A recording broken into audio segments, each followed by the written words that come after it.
That's it, he's gone. I knew the day would come. My one and only, well not one and only, my eldest son Colin, he's flown the nest, he's gone.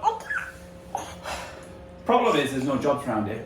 We live in Barrow in South Lakeland in Cumbria, and it's an area of rural area of England that's experiencing population decline. The problem is there's no jobs, okay? Agriculture, growing food, mining, these traditional industries, primary industries have all shut down, okay? Even the secondary industry, manufacturing, is on the decline.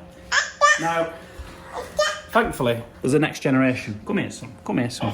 This is young Jonah, and he's well. I'm worried for his future for a number of reasons. Because going ahead, you know, if he's going to stay here, I'd love for him to enter manufacturing industry. I work in a, like I say, secondary industry, manufacturing. We make steel girders, beautiful business. But there's less and less of us every year. It'd be lovely, wouldn't it?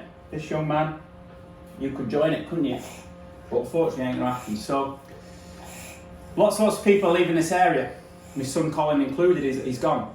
And this had a lot of impacts. Now, wages and employment are on the decrease, and that has a big negative impact on population in terms of income. All right, and that leads to lower standards of living. People have got less money to spend, less disposable income. It's a real problem, isn't it, Jordan? A real problem. And it's not good for services either. You've got less people, and so less use of services like schools and whatnot. You know, I'm worried that when this little one gets old enough, he ain't gonna have anywhere to go to school. Look how bereft he is. Dearie me.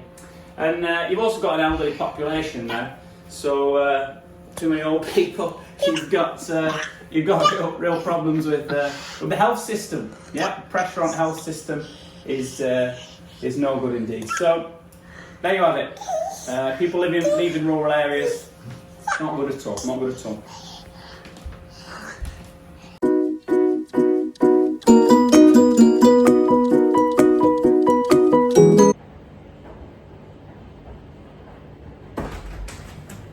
Oh, blimey heck.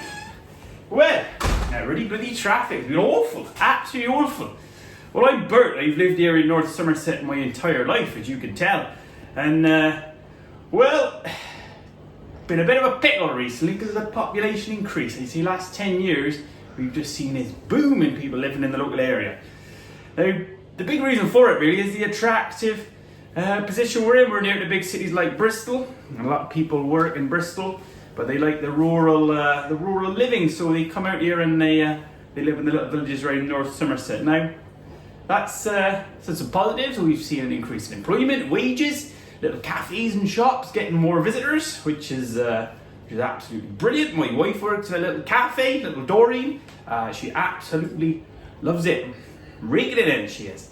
But house prices, big problem. Now we've got a little son. Well, I say little. He's 21 now. He's trying to leave the nest. He's called Norbert, obviously named Bert Norbert. And Norbert would love to live in the local area, wants to stay near his mama and papa, but he cannot because of the house prices. They were going up. 6% they went up last year. Cannot afford it. And also, he's going to have little children. They wouldn't be able to go to school. Well, they might do, but the schools are oversubscribed. What that means is there's too many children, not enough school places. What you mentioned earlier, I said I was going to say, oh yes, the elderly population as well. Lots of the people that have moved and now live outside of Bristol here in the local area are quite old, and that's having an impact on the health service. So there you are, North Somerset, population increase, both good and bad.